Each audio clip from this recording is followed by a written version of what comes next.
10, 9, 8, 7, 6, 5, 4, 3, 2, 1.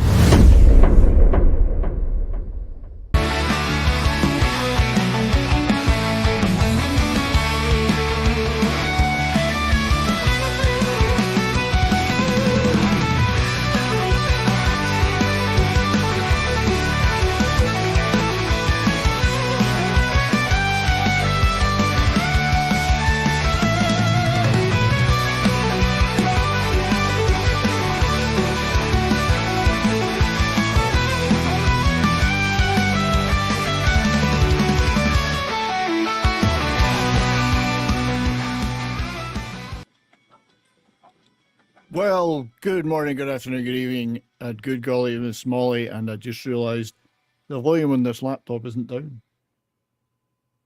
That's why you could hear the music in the background. And I can hear my own voice. Ha! Okay. Sound settings. Reduce hoser. There we go. It's off. Oh, good going. Hey, over here for donuts. Don't listen to him, eh? He's a hoser. I'm a complete hoser. Yes, anyway, that's better. You can't hear me echoing in the background. I got screens. Michael's joining us, and I got screens everywhere. Stuff's up and down all over the place. I got cameras here and cameras there. And yet, probably just get by with one phone if I really needed to. Michael, my friend, how are you? Good. I'm out in the middle of nowhere, but I was able to join you on my phone. Good stuff. I'm glad to hear it. Thank you, my friend. I mean, when I say I'm out in the middle of nowhere, like, I don't know. Literally. Like I'm looking at Lake Mead right now. I don't know if you've been out this way. Upstate New York? Hoover Dam, Lake Mead Yeah, I've been National Park. Yeah, that's where I'm at. Yes, So. I've done all that. Yeah, it's nice. It's nice up there. Yeah, let's see if I can. So you're on a little day trip? Oh, there you go. Yeah. So We can see that's the where inside not of a your day trip. inside of your vehicle. Oh no, you're sideways now. Yes. That's great. Yeah. No, that's lovely. Yes, I hope you're having a good day. Well, actually, I'm running errands, and one of my errands is out here. Like, there's an old lady that I drive like once a week. She needs assistance, so I do that. And she's at an old folks home, and I just drop her off, and she pays me quite well. Did she tuck and roll when you dropped her out of the car? No. Oh, you actually stopped? Okay. No.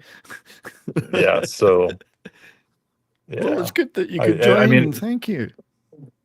Yeah, it's important, man. Like I made it a priority today. I just, if I go home, I'd be 20 minutes late, and I'm like, fuck it, I'll do it live on my phone. Well, you're kind enough to have sent me some stuff, so I'm going to show it off. But first, I'm going to say hello to the chats, assuming that anybody appears on Rumble or Twitter chatting. Otherwise, we got a bunch of hosers in YouTube here. We have Snorty. We have Lord Thoth. Don't be at it. I can't do the new. If I try and do a Newfoundland accent, it sounds like I'm Italian or something. Don't be at it, my son, hoser. It's very shoresy of you. Darren is here. Our great friend Darren M. Good to see you, mate. Davina is here. Good to see you too. We have Snorty is there. Hello, Snorty. Hello. We have Nix 78535. Good to see you, Nix. Thank you for being here. And if others pop in, then that's fantastic. We will say hello to you there. You can feel free to chat about whatever you want. Yes, we're going to be showing off some stuff today. And, but, talk about whatever you want. Talk amongst yourselves even. I have been watching Shoresy. I've only watched the first one of the new season because as you all know, I was a little bit distracted over New Year's. It dropped at Christmas, and then I didn't get around to starting to watch it till after New Year's because I had to, obviously, my mother and all that stuff. But I will be watching the rest. The first episode of Shoresy was fantastic. Have you ever watched any Shoresy's, Michael? I can't remember if you've told me before. No, I haven't. You don't know what you're missing. Greatest hockey show ever. Greatest TV show about hockey. I'm revisiting David Lynch. I'm actually about to start Twin Peaks again. Yeah. I don't know if So you're a fan of Twin I Peaks. watched all of the Twin Peaks. I do like and I like the restaurant chain Twin Peaks as well. If you've Oh, ever with been the in one, yeah. No, I know. We have a couple in Vegas. restaurant chain, I should say. Yes. We used Uh, to we used to have we used to have a restaurant here in Vegas. It was called Crown and Anchor.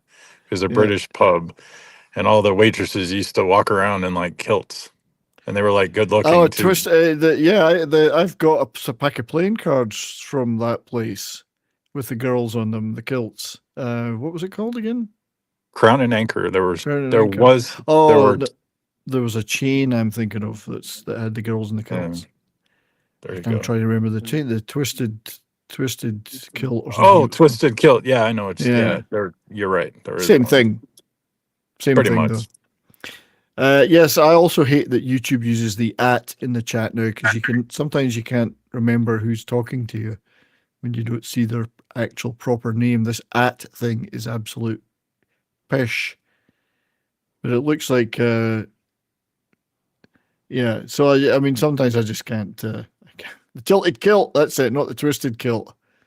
The tilted kilt. I was used to go to those. I think they're closed now. I don't know, maybe they're not. And I had a pack of playing cards from them that I still have. Occasionally I get out and have a look at them. Well, the Get lady them who out. owned the Crown and Anchor out here, she was from Yorkshire, and she was really nice. But it was like one of those Nick the situations where Greek. it's like she opened the restaurant and the food was like really good, but then it just went to shit with COVID, and it's just like fish Yeah. and chips were all mushy and it's just There's nothing worse than mushy fish and chips. Mushy peas, that's different. yeah, that's different. It is, but I like it. I love it. I miss fish. I miss a good fish and chips. It's one thing I do miss about Scotland. A good fish supper. What's the Yeah. key? Oh, I think it has to be, first of all, the batter has to be very, very crispily fried for me. Don't like it soggy, but it also has to be extremely, not greasy, but you know it's been deep fried, if you know what I mean. Yeah. Right. But then the Right. meat, and cod is the best. You can get cod. Nice white And then flaky cod. And the batter that's fried, it has to very melt in your mouth, you know. And then a fried Mars bar for dessert, right? Ah, that could be sick. That would Sorry. be revolting. I know. I like because you can get lots of it. I like king rib, they call them. I don't. God knows what meat it's made of, but it's like in the shape of a big long square piece, a rectangular piece of meat with rib effect on it. King rib supper. Those are great. And then you get I love a deep fried battered white pudding, which is kind of like a oatmeal and meat thing with fried and batter, and that's again it soaks up all the oil, which is great. Man, if I go to Scotland, I'm gonna ask you for like a list of things to get. Like, Oh, what food should I try here? and Just which get food- the good fish and chip place, and you'll be able to choose from lots of delicacies. Trust me. Alright. So anyway, yes, now I'm craving that. I'm craving fish and chips now. You just can't quite get a good one here. No, yeah, there's some good places, but it's just not quite the same, you know. Yeah. Nick the Greek, yes. Nick, good to see you, buddy. Snorty says there's an Irish style pub in my town that was founded by a guy from Dublin. They have great fish and chips. See, that's good because then it'll be legit. Legit, not a North American version of it, which is really just a sit down restaurant having fish and fries and something else. It's not the same as a fish and chip shop takeaway. So anyway, so let's talk stuff. I wanted to do a stream today because I had a break yesterday to show off. You sent me a bunch of stuff. I did. You did. The only thing I'm not going to show is the rubber gloves because I'm still not quite sure why you sent those. They were just work gloves I had. Like I had a box, and it for some reason, like all this stuff I was sending you, I put like in part of my garage, and then I think I just scooped it up, and I was like, oh shit. I was like, or I do off the record proctology exams in my garage too. Just you can't tell anybody. Well, indeed. It's just I thought you were trying to tell me something when you sent me some rubber gloves. But so also over in Rumble we do have Dude Bro Seth 420, regular Rumbler over there. Thank you for being over there, mate. Cool Star Trek collection. Had that as a kid. Yeah, that one down there with the the first 6 movies. It's the 25th anniversary collector set of the movies on VHS. It's lovely. It just looks so good sitting there, doesn't it? It looks good. I've got those movies in so many different formats. It's ridiculous. Yes, the Rubber Gloves does sound. So But let's. have you seen the 3 or 4 versions of Star Trek the motion picture though? Because there's like a I have. extra longer version with Sulu just looking at the screen for 10 minutes. you Yeah. know? So it depends whether I need a nap or a full sleep. Which one I watch? great, Well, let's. great soundtrack, but Oh yeah. I mean, it's a magnificent movie, but very slow. That first one, very slow. Even at the time watching it in the cinema, as excited as I was thinking, I wonder when the movie's going to start. And it was very serious. It took itself very seriously, that movie. It's trying to be 2001. It was. They were trying to do 2001. So I'm going to throw up a screen here with an extra camera on it. Look, another camera. So first thing in the pack, in the box, I think that you sent me this. I'm sure this was in that box. Raiders of the Lost Ark CD. Pretty sure you sent me this. So I did. Great talking soundtracks. One of the all-time classics, of course. John Williams and the London Symphony Orchestra. No, I had a digital of this, but I didn't have it on CD, so it's very nice. I mean, a guy named Dr. Jones has to send you something indie related, right? So I thought I'd try and use another camera to show some stuff here, but it means reaching around my microphone and the other camera. But there's a lovely picture. But what I like about this is the booklet. Right. So a little history on that DVD. I actually bought that in 1995. I have another copy, but it's probably one of the first CDs soundtracks to come out. So I think you have more detail, and it is a full soundtrack too. It's not it's not like the top 10. And soundtracks were really good on CD because the quality was so good. But I love this booklet. Look at this. Yeah. If you listen to the Desert Chase, the famous Desert Chase track, it actually sounds different than all the digital releases. It sounds more akin to the movie in this version than the... Yeah, and I know Tom Connors, our friend Tom, talks about that a lot because he's really heavily into soundtrack stuff, and he knows all the different versions. He'll say, well, that one's much better because this one, they fucked with it digitally when they remixed it. This one's better than that one. Yeah. Like I got all these laser discs recently at a church sale thing, and there's actually some soundtrack mixes in those that are the original theatricals, not the rejigged ones for later. You know. So, but this is great. Thank you. I love the booklet in it. It's so full of info. It's fabulous. So, and a movie that's dear to all of our hearts. Don't you find that CDs actually sound better than digital at times? I think, yes, I think they do. I think if you can get a good vinyl setup, that always sounds the best to me, but I'm old fashioned. CD will sound better than digital. Right. Like just a file, I think. Blu-ray audio is brilliant. If you get Blu-ray audio discs, which I have, I did have one somewhere. Don't know what I've done with it. Well, I've left something over there. I'll have to go get. They're from Fabulous. Just the audio, not like a video or something, but like a Blu-ray audio mix of. I got recently a Who one. Where the hell have I put it? Anyway, I'll find it. But yeah, the Blu-ray audio mixes are just fabulous and stuff. I got this stuff at Zia Records. If you ever come to Las Vegas for Nerdrotic or whatever, you need to check out Zia Records. Yeah. It's like Vegas's version of Amoeba in LA. Yeah. I know what you mean. I'm trying to look for what the hell I did with that Who. It was a Who thing I got recently. I'm losing my mind. Anyway, never mind. We'll come back to that. So you got me this, and this is wonderful. Yeah. So this is a Hallmark keepsake, which you can use as a Christmas decoration. I had it up in the back here with some Christmas stuff. Imperial Shuttle from Return of the Jedi, but I'm ashamed to say that the batteries are not working. So I went out to buy new ones yesterday, and they didn't bloody have any. They're these little LR41s. I went to Walmart. They didn't have any. So I ordered some online, but they wouldn't arrive till later today. So I can't play because if you hit the button, it plays the Imperial March. So that's what it looks like unfolded. Isn't that beautiful? Good detail too. Oh yeah. So that was pre Disney, by the way. Yeah. So you're supposed to press the button, and it's supposed to play the Imperial March, but the batteries are done. So I'm waiting on new ones. I'll show that when I get the new batteries, I'll use it on the next stream. You got a little hook to hang it on there, but like that's some lovely detail on that. Yeah, it's pre-Disney, that's why. Anything that's pre-Disney is phenomenal, but that's really nice. Thank you for that, mate. Look at that. Oh, no problem. I'm gonna find somewhere to hang it where it's visible. I might even hang it from here. Try and hang it from here somewhere. So thank you for that. That's a beauty, an absolute beauty. Pre-Disney, proper Star Wars. Proper Star Wars, isn't it? Yep.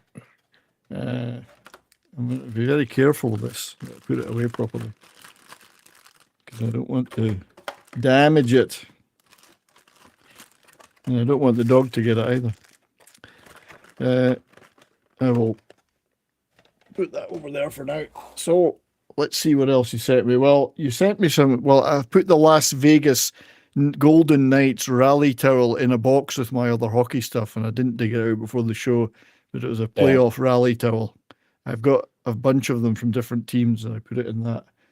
But you also sent me the obligatory MAGA hat. There you go. You have to have one, man. Which may be difficult to wear in Canada. You're in Alberta, though. Alberta, I would have more chance of wearing it than anywhere else. But that's kind of neat. I like that. There you go. Maybe I'll put it with my letter I've got with Donald Trump's signature on it. Admittedly, it was one he sent to every taxpayer, but you know. So thank you for that. If there's a second box, I'll find a Make Canada Great Again. You know? Is there such a thing? Yes. But you also sent me this, and this is wonderful, and this is very useful to me. It's a very, very large USA scarf. It's like a soccer scarf. For a soccer scarf. So, but it's for the Canadian winter. Very nice. Now look at the length. Never mind the quality. Feel the width. Feel the width of that. That is incredible. Quality is great, but the width is good too. So thank you for that. This I do wear and can wear in this frigid weather we've been having here. So Nick says, my girlfriend just bought me a small model of the Enterprise NCC 1701 that lights up. It's awesome. That's a keep. She's a keeper. She's a keeper. Anyone that buys you that, she's the keeper. So thank you for the scarf. No problem. That, mate. And so let's look at the hat is I'm going to figure out where I can wear this just to annoy somebody. Just so I can annoy somebody. I don't know. I'll figure out where to wear it. Downtown Calgary. Downtown Calgary, absolutely. Yes. So let's look at some of the other physical media you sent me. So first of all, you sent me this. Well, let me put that off the streets. Dark Shadows. I've never seen this show. I haven't either. I just thought it would be something you'd like. Dark Shadows. Now, does anybody in the chat know about Dark Shadows? Has anybody ever seen it? I haven't, but you know what inspired me was when we watched The Devil Rides Out. I'm like, huh, okay. I had that in my mind. I'm like, all right. Kind of the Hammer horror. I'm like, yeah, exactly. It's I don't know. I mean, I'm assuming it was a long running TV show at night. Oh, it was on in 1795. Yeah. So this is volume 29. So it must have been a long running thing. I think it was on for like 10, 15 years. Yeah, you know? Dark Shadows. Sounds like something Hammer would have done. If you know what I mean. Hammer. Yeah. I gotta say, my favorite episode with you so far was The Devil Rides Out. That was fun, man. That was a great show. I really enjoyed that. That was probably that was the pinnacle of me dropping by. I think that was that was a good one. That and Goon was a good one too. Goon was a good show. So Dude Bro says his mine got beat. Got the VHS treatment. This is over in Rumble. He's talking about the the Star Trek movie collection. So the VHS treatment probably means the tapes are all but knackered. Nick, I've been playing about today with Social Stream Ninja and then another thing to try and get, because Talk Studio hasn't got the Rumble chat integrated into the chat on the stream, and I gave up after a while. I got it working, but it was a big window and it wasn't transparent and it took up most of the screen when I shared it on here. And yeah, I was supposed to be able to make it transparent and adjust the size, and I couldn't get it, but it was working with the Rumble chat and the YouTube chats. So I'll keep working with that until Talk Studio get their shit together. So Dark Shadows. So Lord Thoth. Okay, Dark Shadows was a daytime. Davina says was a daytime soap opera from the late '60s. It sounds like a fairly good soap, though. If you look at the, I mean, this isn't One Day at a Time or one of these other soaps. It looks kind of neat, horror themed with vampires, witches, and ghosts. And in the 70s. All right, yeah, it says most popular daytime series of all time. One of them, cult classic, ABC TV, 66 to 71. The introduction of Barnabas Collins, a guilt-ridden 175-year-old vampire. Nice.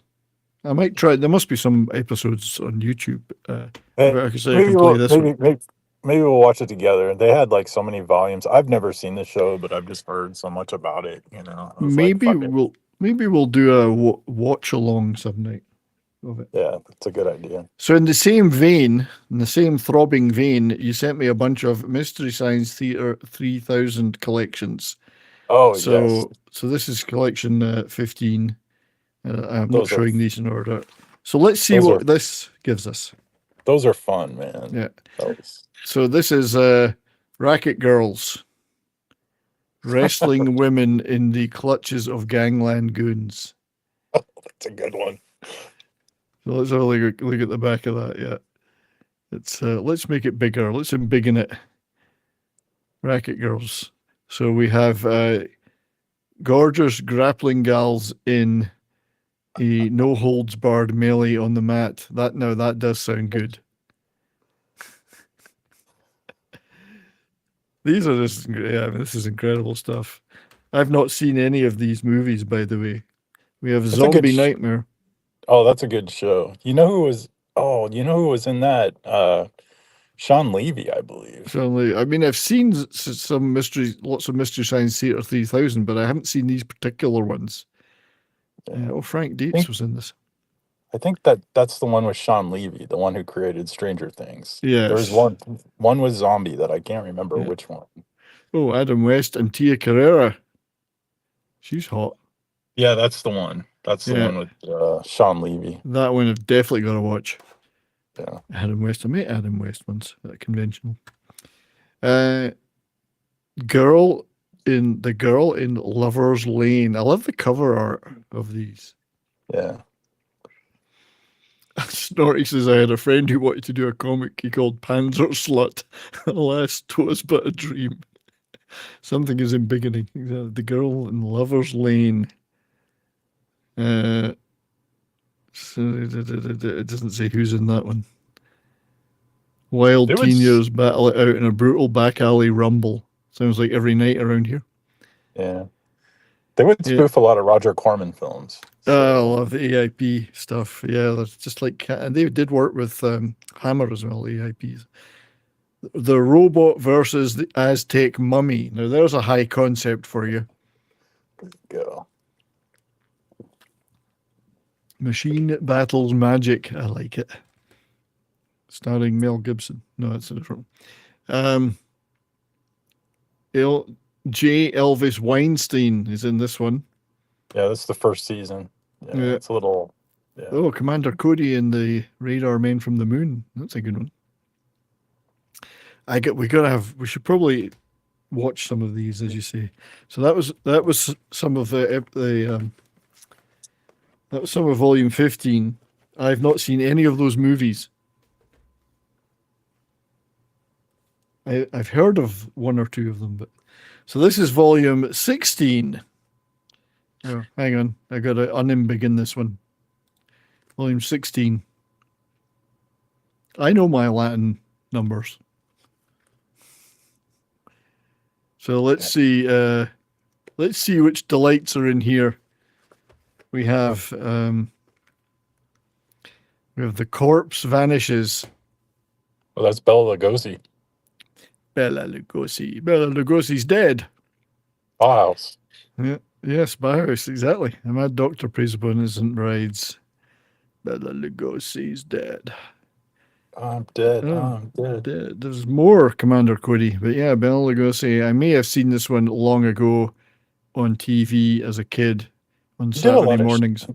He did a lot of like shit movies. He did. Well, working was the main thing. They had to work to survive, these guys. So they did a lot of stuff. Now, this is at least I like this. Warrior of the Lost World. It does kind of remind you of a certain movie called Mad Max. Oh, speaking of Star Trek, that has Persis Kambata in it. Oh, right. Yeah, the Baldy. Yeah, but she has hair. She has hair in this one. She has hair in this one. This could be a canon. This could be a canon film, man. It kind of has that same vibe. David Worth. Who actually did? Are you sure Bela Lugosi is dead? Well, maybe not. Well, I do like the inside of this one. It's a large dildo-shaped object flying in space. That's Satellite of Love, man. Satellite of Love. That's the one. And that was a Velvet. Oh, Satellite of Love. That was a Velvet Underground. Velvet Underground. Yeah, Lou Reed. I saw him live once. Well, it does. It's the Satellite of Love. So, it does say here, somewhere in the shadow of the mega popular Mad Max films, David Worth wrote and directed a film that would become a perfect riff fodder for the orbiting crew of the Satellite of Love, as only Italian-produced post-apocalyptic sci-fi rip-offs, homages can. This may well be in that book I got about movies from the end of the world. There's the apocalypse movies. I think it might well be in there. David Worth. I don't think it was a canon, but yeah, this guy has a talking bike that says 80s phrases like tubular and wicked. Tubular. So he's very Knight Rider then. Yeah. It's a mix of Knight Rider and this is the best one that I sent you out of this whole collection. Satan versus Santa for the fate of the children of the world. Santa Claus. It's a Mexican. The Mexicans make the best stuff. The Mexican Batman is always good. Oh wow, this looks great. Oh, that's a good one. The devil's fiendish plot to turn sweet little children naughty. Sounds like certain politicians. Red Letter Media went over this one as well, and I know they go over a lot of canon films as well. Okay, that's a good one. I've never seen that one. Yeah, see this has got the kind of title I like, Night of the Blood Beast. I can't remember this one. I want to know if anybody in the chat has ever seen any of these. Night of the Blood Beast. Mystery Science Theater 3000 presents. It came from outer space. Its spawn will rule the earth. I've always wanted my spawn to rule the earth. Toxic Spawn. I've always wanted spawn. I have children, but I don't have any spawn. There was a movie that came out in the 80s called Toxic Spawn, and it was a canon film, actually. It was probably. It was sounds like a canon title. It was an Italian film where they find this goo on this boat, and it just like kills everybody. It's called Armageddon or Contagion or something like that. The Italian canon stuff was brilliant. They made some really good shit, like batshit crazy shit in there. Because Hercules was one of the productions of that Italian studio that we did the other week. Any good movies are you going to show us? Well, I don't know about that. I like shit. I like crappy movies. Yeah. Anyway, you also sent me. I must admit, I do have a different version of this with a different cover. But Young Frankenstein, an undoubted classic, of course. Yeah. Frankenstein. It reminds me of something my dear old dad used to say. What the hell are you doing in there? You've been in there all day and night. The other people need to take care of their business. I just, what a great movie. Can't say enough good things about Mel Brooks. Look at Terry Garr. I mean, oh God, I loved her. Is it Abby Normal? Abby Normal. Abby Normal. Yeah. Frankenstein. So thank you for that. I do have a copy in it with a different cover, but that's fine. No, I think Marty Feldman is the best part of that movie. I Marty don't know. Feldman It might be in was the. underappreciated, I think, is because he died so young.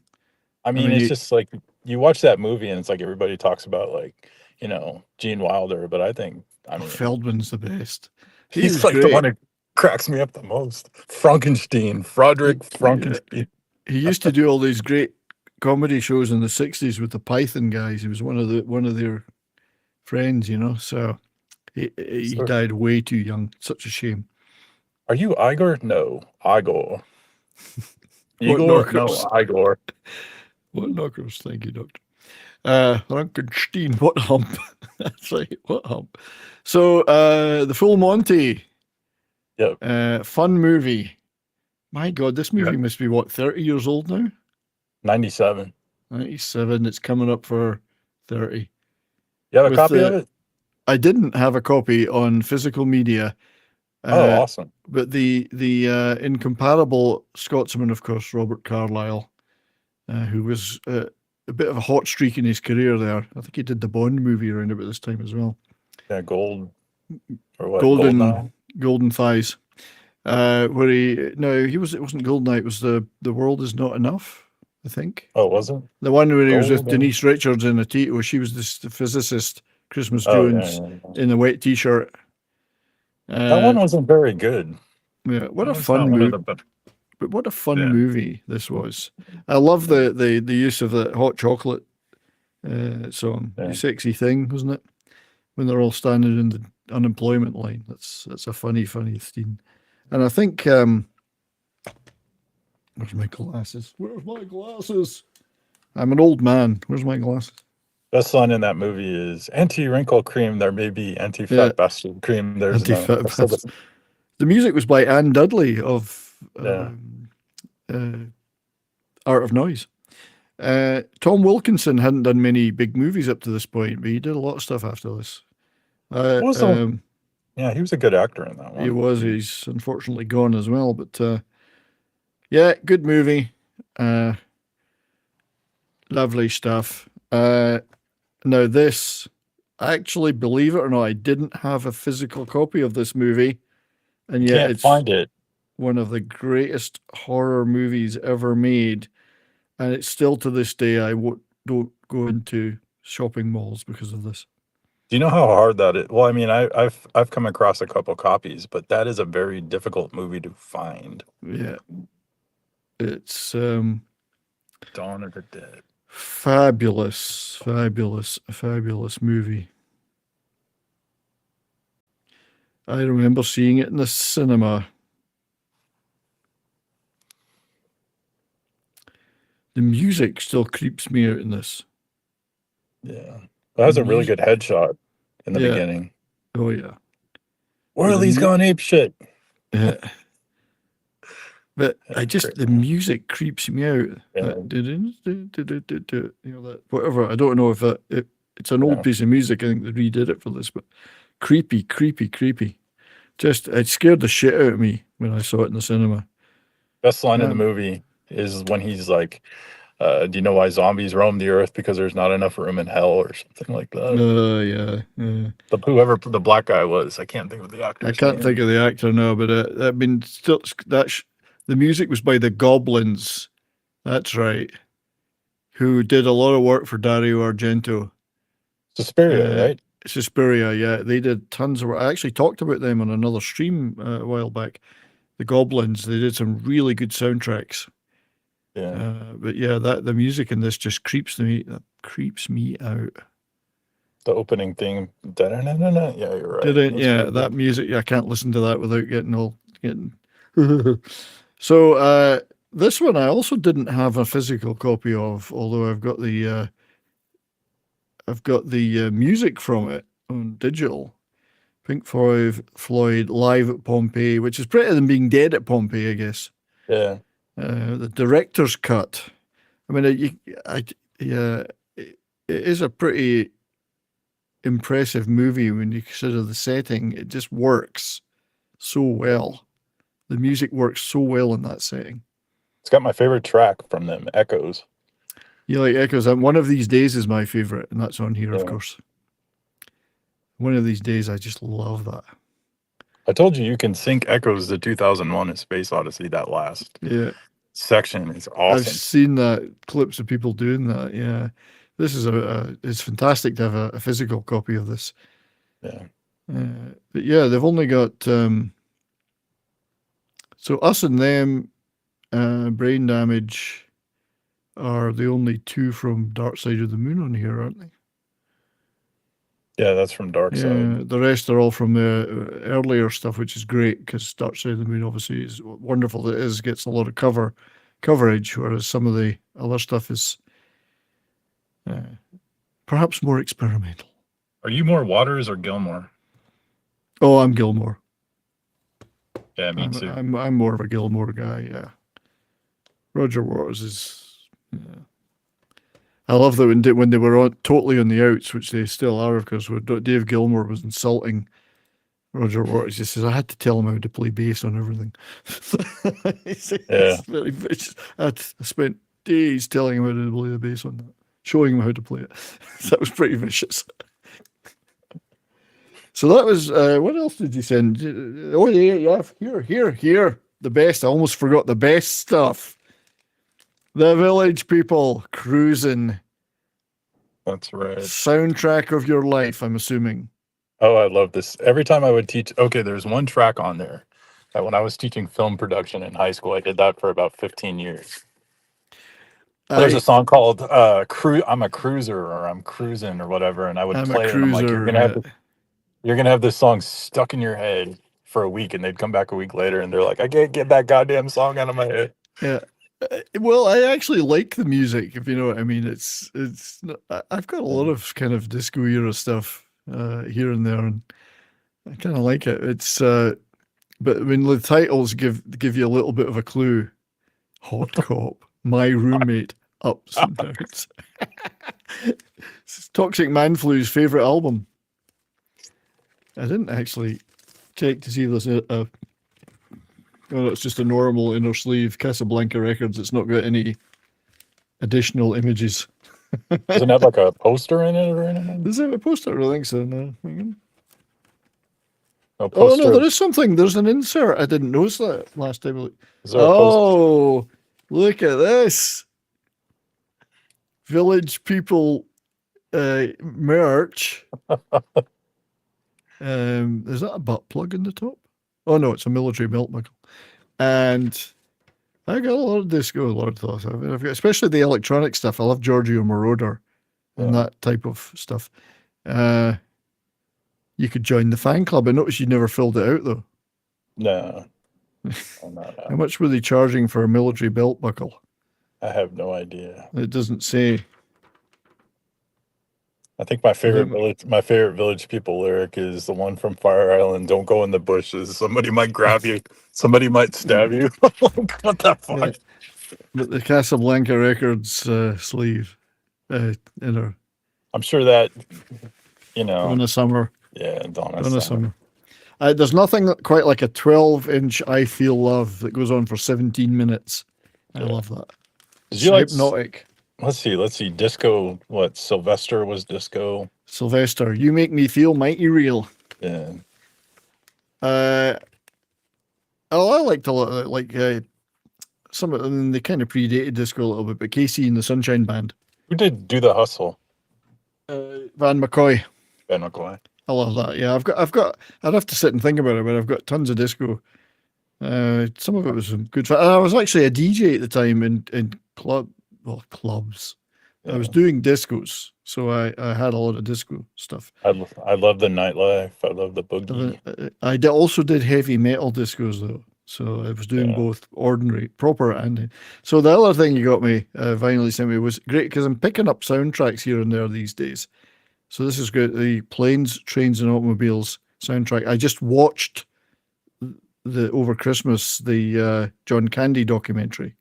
Yeah. I Like Me. It was really good. A You little bit. You play that fucking record on your fucking machine right fucking now. You fucking understand me? No, I don't have one. You're fucked, you know? There you go. Hopefully you got that and the chat got it. You know, Yeah. there's that scene where he goes and he says like what, Yes. 50 F words and I want a Yeah. rental car right fucking now. Yep. He's starting to get a bit pissed off at that point. Has this got the polka on it? No. Is there any polka in this? I don't know. So I do like the fact it's got 6 Days on the Road, which is a brilliant song. And it's performed by Steve Earle and the Dukes in this case, but lots of bands have done great versions of that. Does it have the mess around? I don't When it's like, see it. Oh, I can't remember what was on But it does have Red River Rock, which is a great track, of course. Although it's not the old version, it's a new version of it. So, Balaam and the Angel, whatever happened to them? Dream Academy. Yeah, Dream Academy they had Yeah. some good tracks. So that is great. Thank you for that. Just no a plain problem. white sleeve. I don't think there's an insert on this one, but as I say, I've been picking up a few soundtracks here and there. So wonderful stuff, mate. You have such a vast collection of DVDs. I just didn't know what you had. I was like, all right, I'm just gonna just.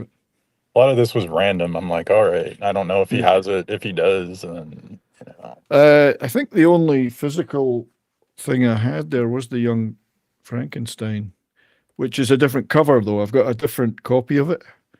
So if it's a different version, I'll keep it, you know. Thank you for those. Yeah, is there no anything problem. else? Yeah, thank you for your gift too, Rome, and Well, that was your channel membership. Yeah, I appreciate it. You received your channel member gift. But for all high sticker channel members, I am going to do a new mix CD this year for them. So I do a mix. You got a mix CD in it, didn't you? Yeah, I did. Yeah. So I'll do a new one. I'll have to think of the theme for it though. You know, maybe it'll be disco. The Rome DVD was a nice touch because that's one show that I've wanted to watch and I just never had a copy or. Well, it just so happens that I had 2 copies of that. So I gifted that one to you. So I need another copy of Young Frankenstein. My disc got scratched. Yeah, that's always good to have a backup. My gift to you is my awesome personality. Oh, good God. Stay over here for donuts. Don't listen to him, eh? He's a hoser. Okay, so I did get other stuff over the period. Thank you for your gifts, but a few other things that I'll show off now as well. I think if you have time to stick around. If you don't worry about it. No, I do.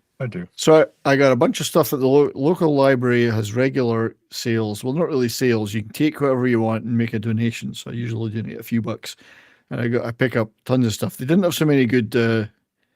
Oh, Lord Thoth is wearing his T-shirt today. Cool. So I got this George Harrison Living in the Material World book based on the documentary, Martin Scorsese documentary of the same name, which was a very good documentary, and saw this in the library giveaway.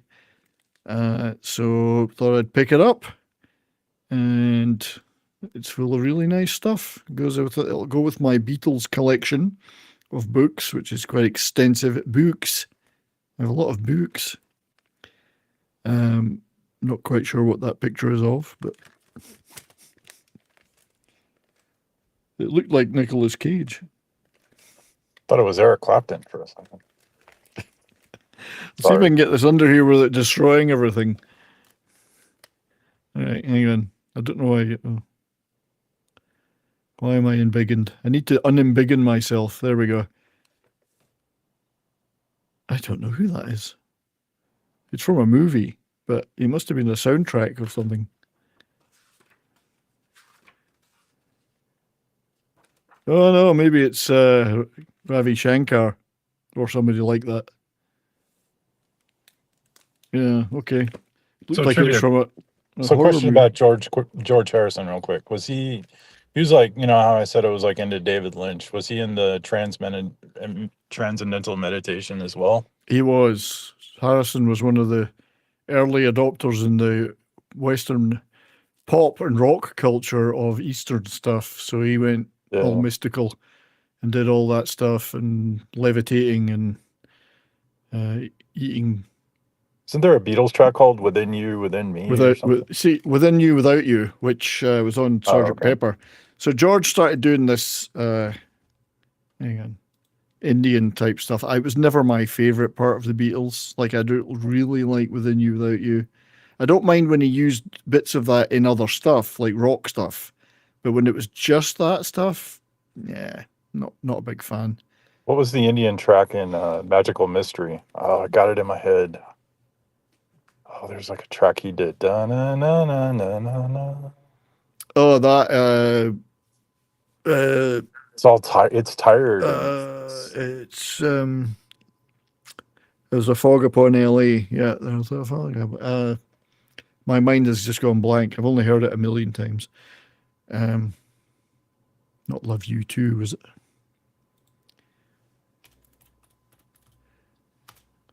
it's like the worst. I It's the like- worst track on that album. You know. Yeah, I'm not a big fan of it. The one I liked that he did was on the Yellow Submarine. One I really love that not a lot of people listen to much is "It's All Too Much," which is a track Oh. on Yellow Submarine.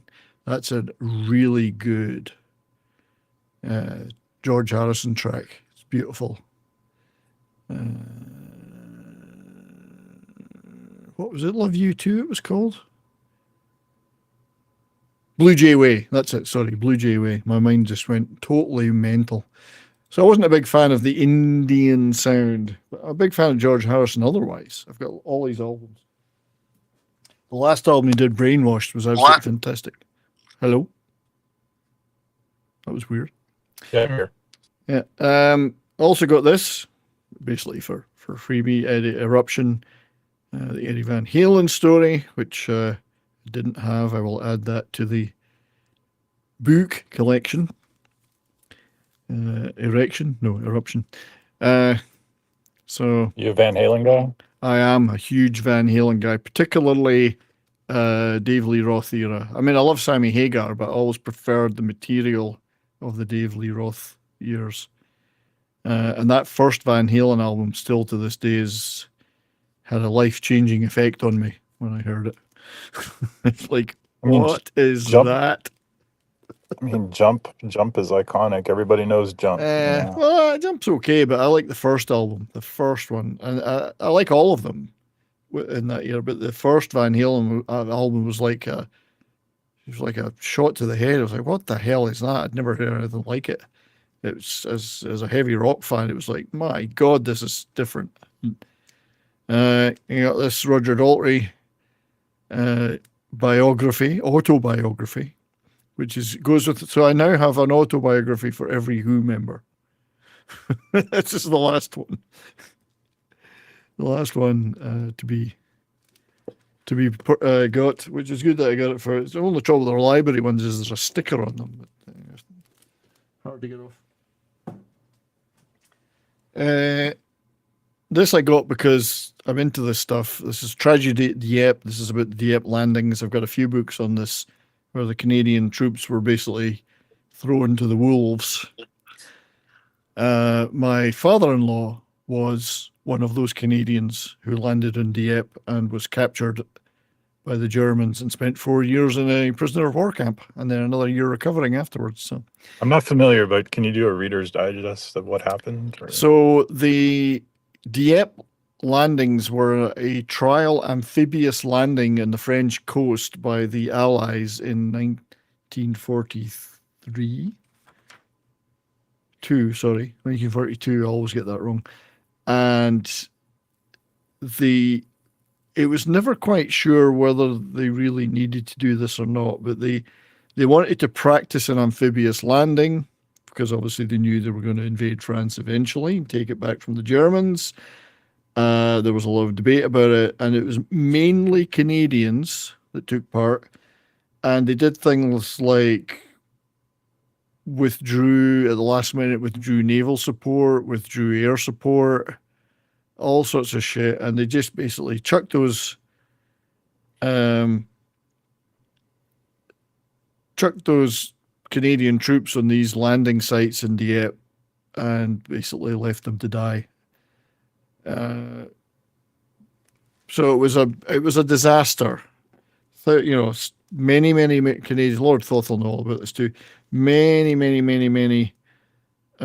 Canadian troops died, and as I say, my father-in-law was captured, marched across France into Germany, and then spent the rest of the war in a prisoner of war camp. And he was one of the lucky ones. So big tragedy. Yeah, it was a complete disaster. They did learn a lot of lessons for Normandy, though, I guess. So. The poor Canadians were just thrown in there. Oh, I forgot you sent me this. This is in here with the books. Mickey's Once Upon a Christmas on VHS, sealed. And I'm going to get this. Let's put this down here. This is sealed. So my dad is a pack rat, and he just like collects everything. And I had like 20 of these sealed Disney DVD sealed Disney VHSs. And I'm like, you know what? I sent that to you just as a collector's item. Maybe it'll be worth something someday.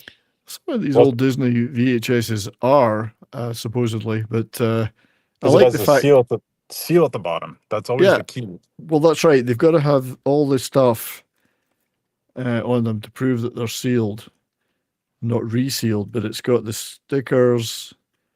It's got all the bits and pieces, which I love. I love that. It's got the original. Look at the bottom. Look at the bottom, and you'll see the big. So, if you look at the bottom, you'll see there should be a seal on the top or the bottom, or. Well, what there is on the bottom, if I go back to this view, is there's a embossed. It's hard to focus on it, but there's an embossed logo. Right. Disney logo. Yeah. But I love the fact it's got all the original stickers, barcodes, proof of purchases. Save $2 instantly at checkout. Free child admission to Disney's 101 Dalmatians in theaters. 102 Dalmatians. Yeah, what year was that? Late 90s? Was that 102? This 102 Dalmatians? Without my glasses, I can't read that. And it won't focus. Oh, there it is. Looks like 102 Dalmatians. So save $5 by mail. I just love all that. The fact that, because if you opened it and you wouldn't have all that if you just had no wrapping on it. So it's really neat. So thank you for that. No problem. Actually, D-Bud mentioned The Longest Day. Well, stick around because that movie will be mentioned in a minute. So that was everything you sent me. I forgot that VHS, so I'm glad I looked through those books there. Thank you, my friend. So sell it in 30 years. I won't be here in 30 years. I'm 63 in February. You could be 93. I could be. My mother was 92 when she passed away, and then my dad was 95 and my granny was 96, so you never know. Yeah. So this is the other stuff I've recently got. First of all, the Who, which I had to get from the Who website. Who 1982 live at Shea Stadium gig in a very nice CG digipack type thing. This was their supposed farewell tour. Well, we all know how that worked out because they're still farewell touring to this day. So we've got a nice blurb, and it's 2 discs. It's the full Shea Stadium gig, which was meant to be almost wrapping it all up. I did see them on the UK leg of this tour, and it was magnificent. Particularly like this is because it's at Shea Stadium. They were doing Twist and Shout anyway in their set, but they finished the third last track was first track in the encore. I Saw Her Standing There, Beatles track, because the Beatles played that famous gig at Shea Stadium. So they did I Saw Her Standing There as well. So it's a really good gig. Eminence Front is on here, fantastic live version, which you can see on YouTube. It's hard to get the Blu-ray of this. It's very expensive, not easy to get. So I've just got the audio. I had it on digital anyway, but to have it on this new version is great. Nicely cleaned up and fixed. To ooh. Also on the music front was this in the Christmas sales. Now I already have multiple copies of this album. This is Foreigner 4 Deluxe Edition, 4 CD and a Blu-ray audio deluxe edition. And the Blu-ray audio sounds great. I love it because it's got tons of outtakes, alternative versions, different mixes, complete live show from that 4 tour, which I also saw them, Foreigner, on that tour, and a big booklet about the album, which I love, that kind of stuff. So I love the booklets with all the interviews and talking about the album. And you know that Thomas Dolby played on this album? You see his name there, Thomas Dolby. You know, she blinded me with science. He did all the electronic stuff on his own, but he played keyboards and on session keyboards and stuff, synthesizer stuff. So he played on this one. For those who are into electronic stuff, they'll know who Thomas Dolby is. Was it the Europa and the Twin? There's another one he did. That was a pretty good track. He did a few like that, yeah. But the big hit was "She Blinded Me with Signs," of course. Yeah. So this is really good. Multiple discs, lots of interesting different versions and stuff that never got released. Sometimes that stuff's throwaway. This stuff isn't. I love it. It's really good. So and Foreigner, one of my favorite bands, and this is one of my favorite albums. So I was really very pleased to get this. What's their big hit? Well, multiple big hits from this album: "Urgent," "Jukebox Hero," Oh, okay. "Waiting for a Girl Like You." Okay. But then from the later album after this, "I Want to Know What Love Is."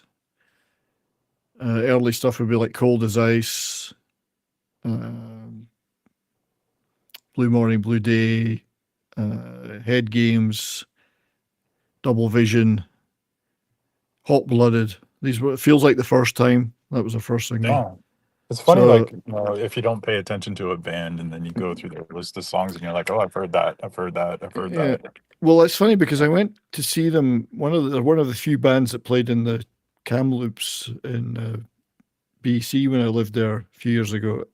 Albeit it's like the cover version of the band now because it's all different people in it. They came through Kamloops with I think it was ZZ Top with the other act on the bill. Played at the hockey arena. So my wife went and she said, "Oh, I hate Hot Foreigner, but I'm going to go anyway." She'd confused them with Journey. And she said, I know this song. And every song she said, "I know this one. This is Foreigner." She really enjoyed it. So she'd completely forgotten about, didn't know all these songs were theirs. She thought of them as somebody else completely. So she enjoyed it very much. "Waiting for a Girl Like You," yes, the Sheep version. Right, I got this as a freebie in the library. Brigadoon. I only got it because it's Scottish themed. Because that well-known Scotsman Gene Kelly is in it. Yeah. In CinemaScope, by God. But yeah, the musical Brigadoon, set in Scotland, apparently.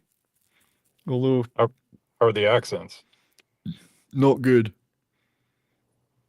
They sound like Groundskeeper Willie or something. But it's kind of a fantasy thing. But it's actually a fun movie. But yeah, it's not really particularly Scottish. But the Heather on the Hill, okay, the new. I'm not sure the accents are all that great. Well, there's Liza Minnelli's father, Vincente Minnelli. Vincente Minnelli directing it. So that's that was worth. I just got it because it was Scotsman Scottish. for you. Yeah. Another Scotsman for you right there. Vincente. Vincente. Yeah. I got this because I went to see this movie as a kid in the cinema.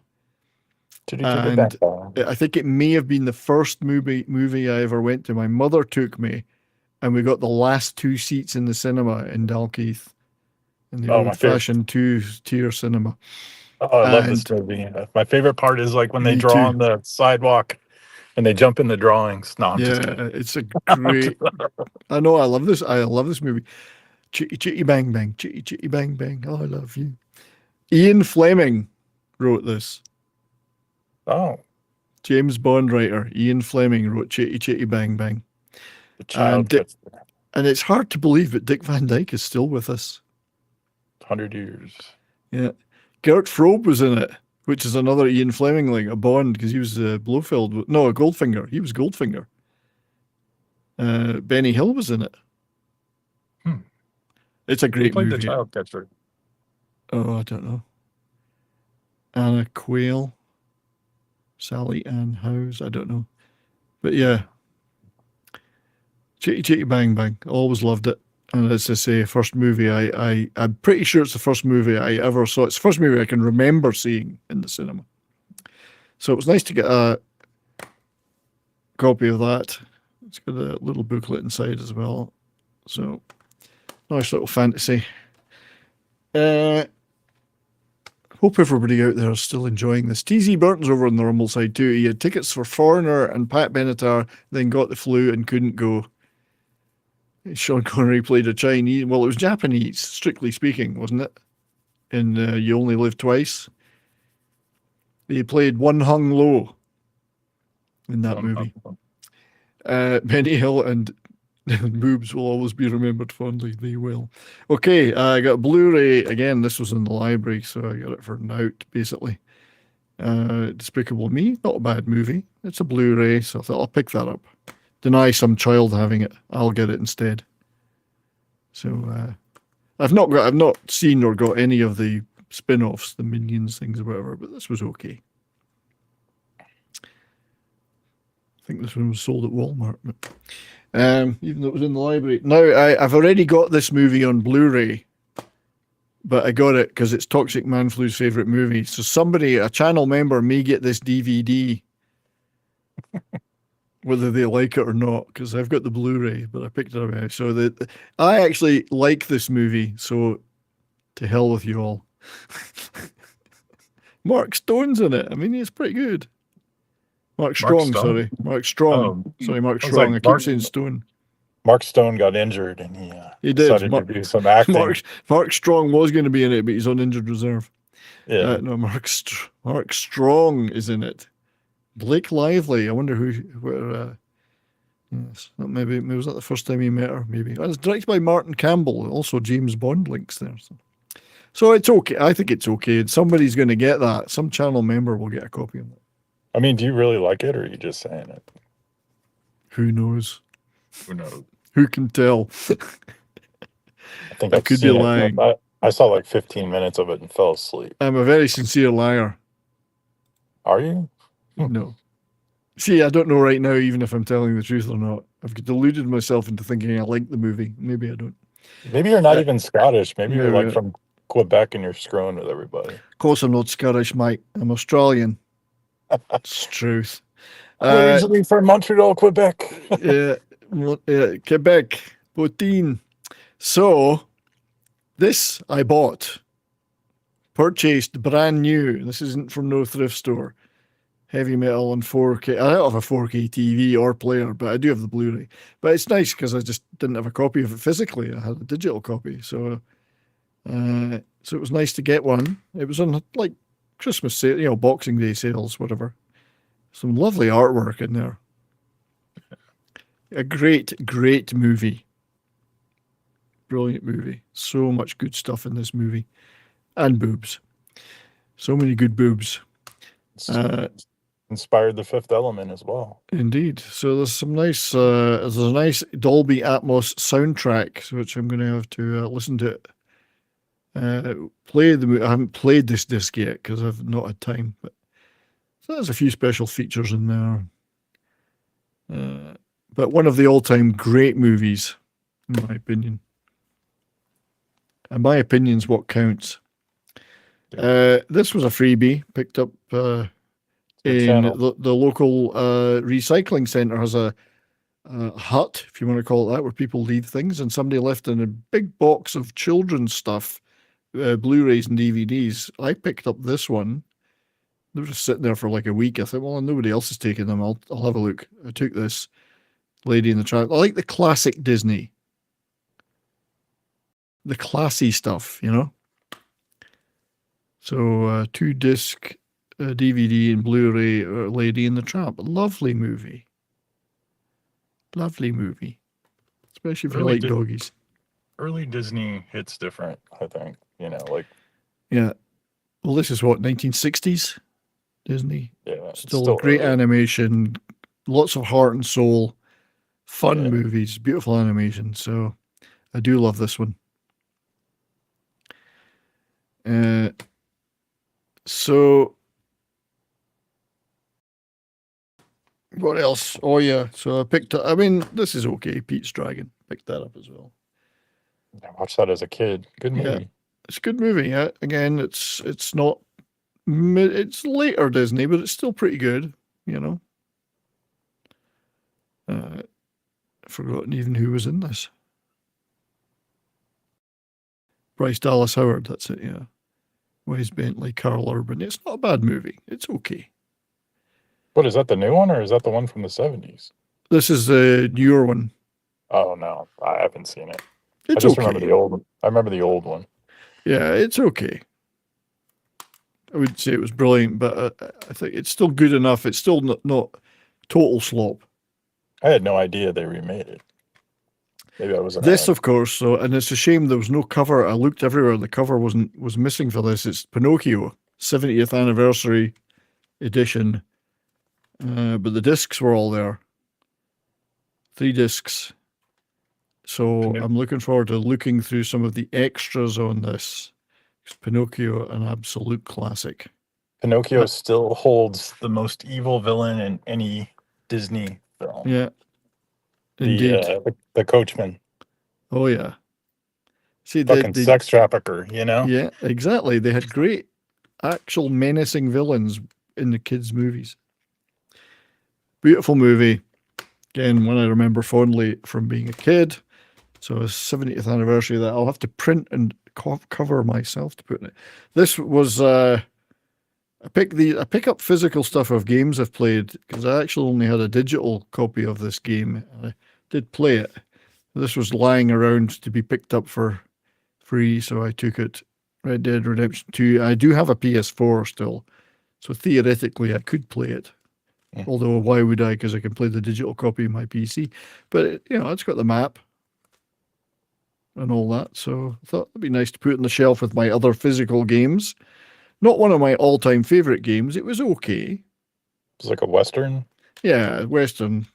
I felt it was a little slow in places, and then I don't know. I just couldn't get quite into it. It took me 3 attempts to finish the game. God, I'm so behind on my game lore. I have no idea. Yeah. So these are not my favorite movies, but it was free, so I took it. The Amazing Spider-Man. This is the I like that Andrew Garfield's. They're okay. I'm not against them. They're all right. It's got a great James Horner soundtrack too. Yeah, so I'm not against them. They're okay movies. So for free, I thought, what the hell? Why not? Especially as it's got some special features I probably haven't seen. I don't know whether it's missing a disc or this is just in the wrong place.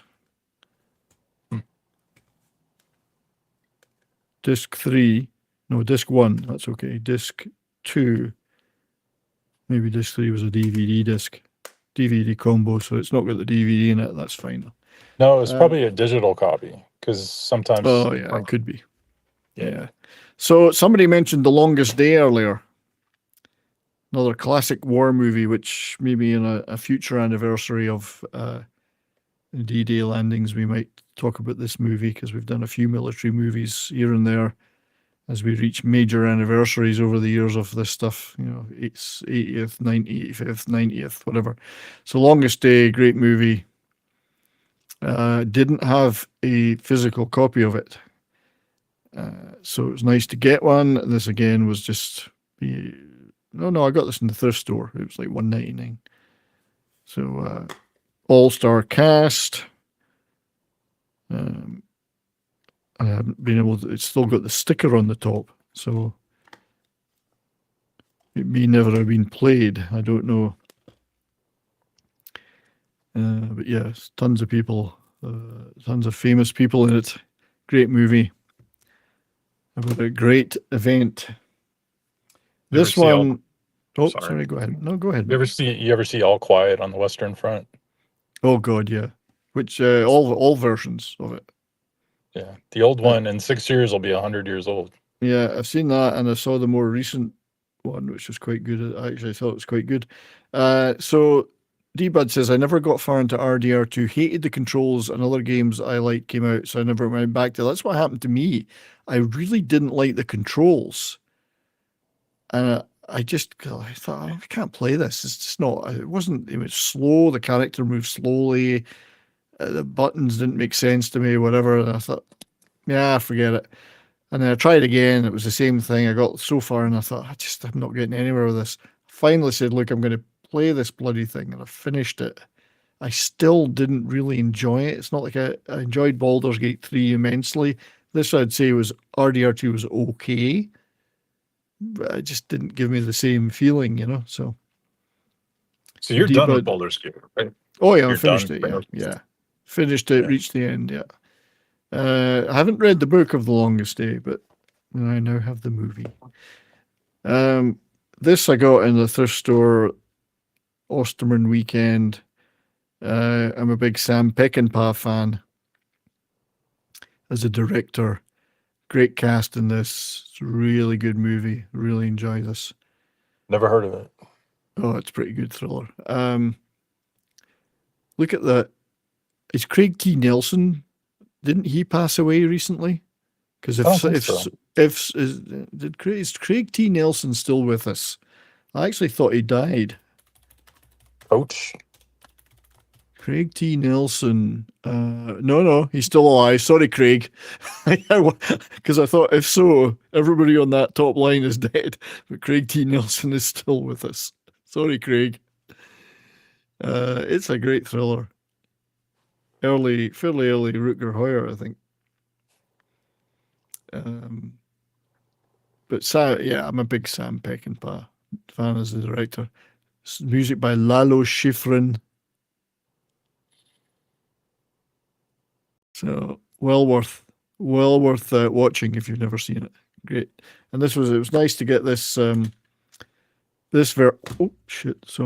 to get this version, which has a fairly good little booklet in it. So I always like the booklet.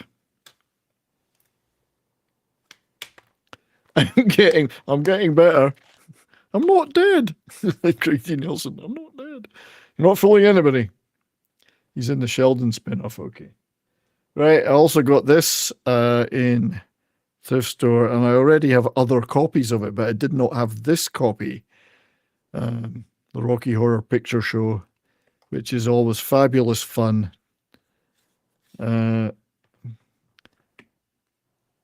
It's such good fun. Richard O'Brien there. Good old Tim Curry. It's Tim Curry. Was he says to him?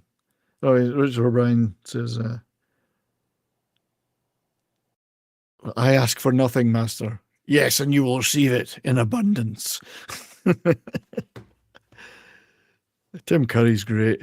It's a shame he's not really very well these days, but he's pretty damn good. I love this movie. What does that say about me? When I was in high school, they used to do like midnight showings of Rocky Horror. I think they, like in the early 90s, they did that everywhere. I think they still do those. I mean, I've seen the stage play. I went to the 20th anniversary theater tour, and it had some of the original cast in it. And it was a lot of fun. And Susan Sarandon in those days was cute as hell. And she was naked. So, look, it's got a thing. It does a thing. Unless I think it's supposed to have something in there. Did you see that first run? First what? Sorry? First run when it came out. Oh, not in the theater, no. I saw the movie when it came out, yeah. So that's nice little package. It's a nice little package. Coming, so that was pretty neat to get it for a couple of bucks, I think we're nearly done. One left from the recent pickup stuff. Mel Gibson, We Were Soldiers, which is another great war movie. Well, not Great War. That's the First World War. Not in that sense great. Not the Great War. Great. Mel's made some good stuff, despite what the Hollywood thinks about him. Who else was in this? Can't remember. Greg Kinnear. Yeah, Barry Pepper, Sam Elliott, Greg Kinnear, Chris Klein. So I like this. Have you ever seen this movie, mate? I have Vietnam. not. My dad has seen it and he likes it. Yeah. It's pretty damn good. Harrowing in places, but They don't make war movies anymore. I'm thinking like, what was the last great war movie that came out? Dunkirk, maybe. Dunkirk. Christopher Nolan's Dunkirk was pretty good. It was As I said, 1917. the 1917 War Horse was pretty good. That was a few years ago now, I guess. And the one I mentioned, the remake of All Quiet on the Western Front, I thought was pretty good. Patton. That was not recent though, was it? Or was it? I lose track of time. I'm old. I grow old. I grow old. I wear the bottom of my trousers rolled, as the poem goes. So that was it. That was the last one, I think, of this latest batch of things. No, it wasn't. I lie. Don't go away.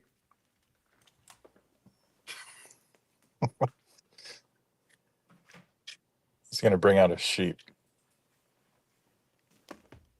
No, damn it. Thankfully, I was wearing jeans.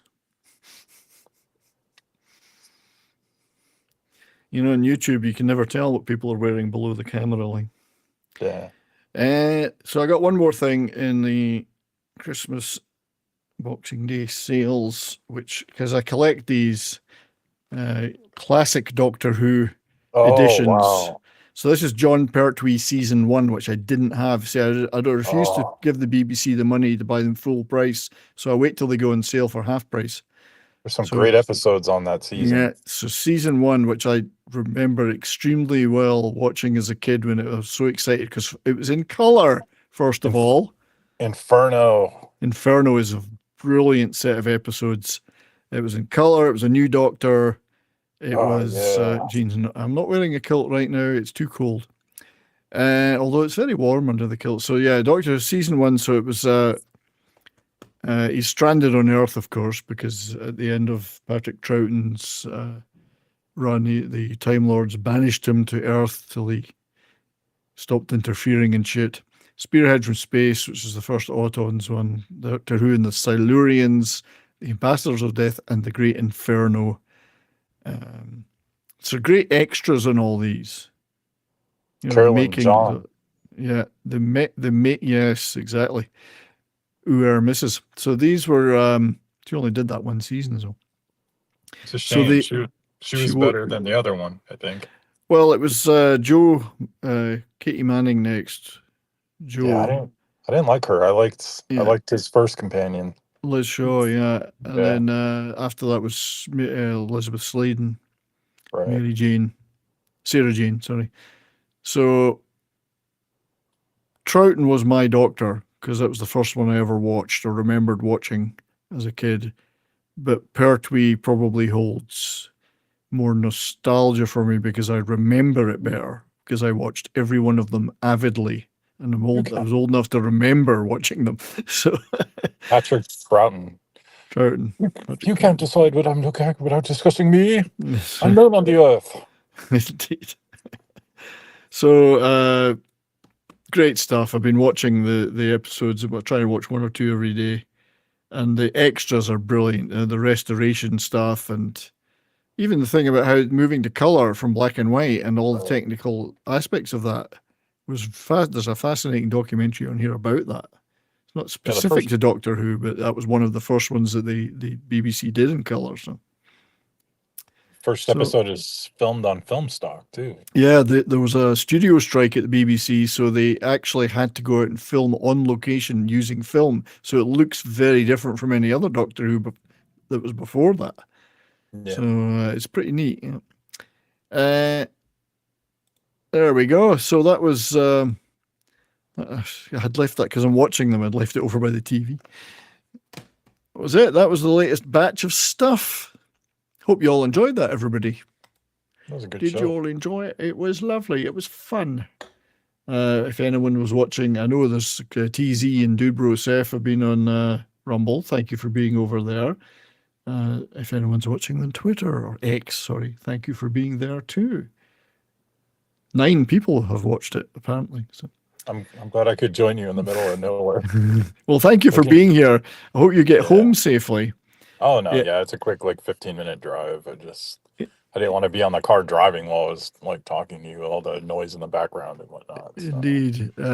So Tim has mentioned, because there's a great documentary on this about John Pertwee's career and life, going through every stage of it. He was a big radio star. He was a man of many voices and did a lot of comedy stuff. Big guy as well, big athletic guy. Loved motorbikes, fast cars, water skiing and water sports. Bit of a old man's man, but he was in the Navy. And as he talks about that quite a bit, and yes, he was on HMS Hood, but did get taken off it at a certain point. But he did see active service, did a lot of interesting stuff in his time. Would you agree? Would you agree that he was probably the closest doctor to James Bond? I think in that sense, yes, because he had a lot of action stuff with the cars and the Venusian Aikido and whatever it was. Yeah. So he was a very action-oriented guy as a real life person. So he liked to do that stuff, stunts and stuff. And I think he was the most action-oriented doctor, I would say, even more so than Tom Baker. You said a man's man, so that's what made me think. He was, and he did have an eye for the ladies until he was happily married in his second marriage for a long time. So. But he dressed like a dandy as a recording. He loved to dress up. He had a great life, John Pertwee. He was eventually did Wurzel Gummidge. It was a very popular children's show, which was his dream project because he got to do all these great voices and act the Scarecrow, So interesting stuff on there. So okay, we'll start over. Well, I've just about got to go because it's nearly time for me to do other things like adult things. Venusian Aikido. Yeah. I would like to thank you all for being here, though, for this impromptu stream. You've all been, as usual, small but beautifully formed as a crowd. And Michael, I would like to thank you for being here. So given you're jumping off Hoover Dam or something. Yeah. I think I might go walk around the mountains up here. I did a hike the other day and 2 coyotes walked right by me and I'm like, I need to bring my revolver next time, Well, desert life. I know what you mean. Well, it's the same here though. We get that here. So we have coyotes in the field opposite the road that into our estate, and we have coyotes up by the canal, 2 separate packs. So we're out walking the dog and it's and they're in the fields next to us, and you see them sometimes. And we've got timber wolves here too, so I see those all the time. But we're out and walking in the dark these days, and it's freezing, and we know there's coyotes just a couple of 100 feet away. Yeah. I want to show something else just before we go. So next Monday's show will be a Canon Film Club, and we will be doing lots of things, but we'll be talking about the movie because it's Tim's birthday, FKXC Tim's birthday. We'll be doing Alien from LA. That is the movie we're talking about on Monday. Which was spoofed on Mystery Science Theater 3000. Yes, they did that. Yes, so it's a fun movie. So bad that it's still bad, but good. The one line I remember from that is, yuck. So indeed. So I've watched it 3 times this week already to prepare. So sorry. I hope to see you all there at 3 p.m. on Monday. I hope you'll be there, Michael. Have you got anything you want to plug before you go? Not really. I'm just kind of in the rehab mode still. I'm just joining your show gives me something to do. But in terms of my own stuff, I'll roll out something again eventually, but I'm still recovering. So Yeah, well, you take care of yourself, mate, and thank you for joining the stream today. I appreciate it. Oh, no problem. Yeah. Thank you for the invite. No problem. So tonight I'll be on Nick Visor's channel doing Toxic Tuesday. Tonight we're doing the Ice Pirates. It should be fun.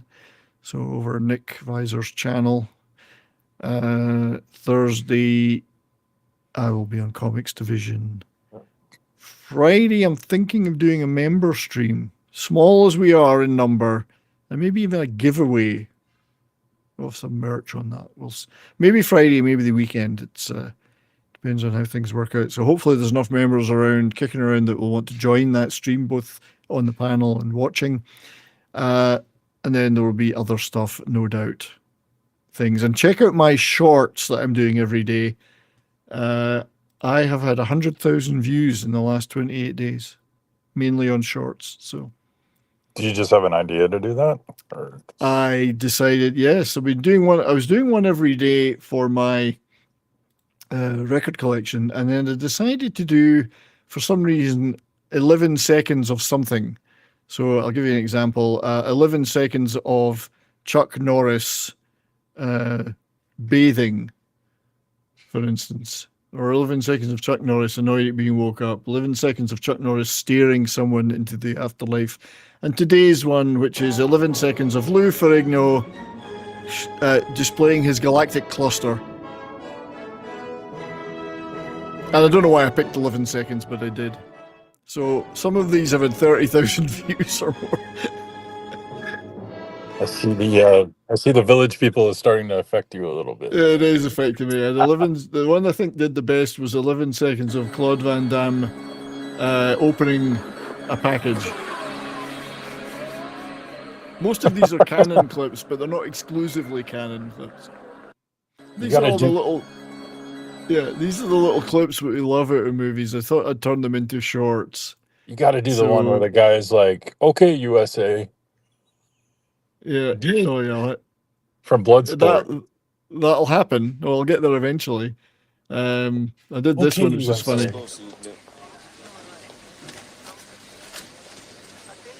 Canadien? Oui, CBC du Canada. Bien, la télévision de tout le monde arrive aujourd'hui au Liban. So that was 11 seconds of Chuck Norris's almost being defeated by being Canadian. It's his hardest acting gig ever to have to pretend to be Canadian. It's funny. So we do need we need an equivalent of Canon again. That's true. So there it was. Check those shorts out, everybody. And let me close that. Get rid of that. Oh, look, there's me. So that's it. Thanks, everyone. I'll enjoy the rest of your day. See you over on Toxic Tuesday later.